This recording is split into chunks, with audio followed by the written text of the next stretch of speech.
The estuary's been impacted more than any of the other habitats. 97 to 99% of them have been lost and turned into agricultural land. And so you have an area that used to be, I mean, everywhere you see around me used to be fish habitat. And now it's not connected to the river, it's not connected to the Puget Sound, there's no fish access. When the first European influence came into the area, they looked at this and they said, gee, this is a perfect place, perfect soil, maritime climate, we can produce agricultural products here. They came out at the start and put the dikes right at the edge of the salt marsh. If they were going to do that today, we would do it a lot differently. When they did this 150 years ago, they did what was the best thing they could do for agriculture. And so we're trying to find now the balance between producing fish and producing crops. The restoration projects that Chinook need typically are these large projects like we see here. I mean, they're pulling dikes back, they're removing bank armory and letting the river move around in the floodplain. Chinook are big fish and they need big rivers that do big things. Okay, so we're coming up here on the new floodgates that were installed as part of this project. They do a couple things. They provide flood protection to the surrounding farms and communities, but they're also fish friendly, so they're open longer so the fish can access this new restoration site.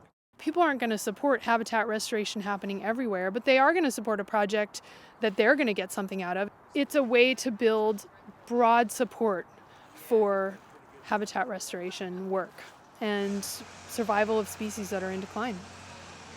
There are a lot of different interests. Everybody's very protective of their own interests.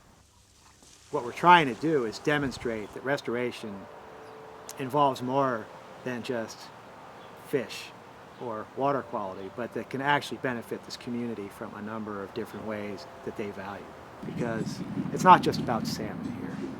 It's about clean water to drink, an open space, a viable ag community, viable recreational fishery, a viable tribal fishery. All of these things are woven together in a restoration project. We began to build a level of trust and said, you know, together we can make a difference and we're able to do things that we wouldn't be able to do by ourselves. I'm Richard Smith, a farmer in the Skagit County. I've lived here since 1936 when I came here from Seattle. I sold this acreage to the Nature Conservancy, and I was I call myself a willing seller to a willing buyer. I think it's fabulous, the project that's come out the way it has. The dikes are stronger now than we've ever seen them in this area. So it was an optimum situation, I guess, for both parties.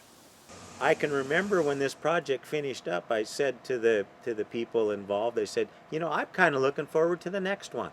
I don't know where it's going to be or when it's going to be, but I think this group in this area would love for the chance for something like this to happen again somewhere else.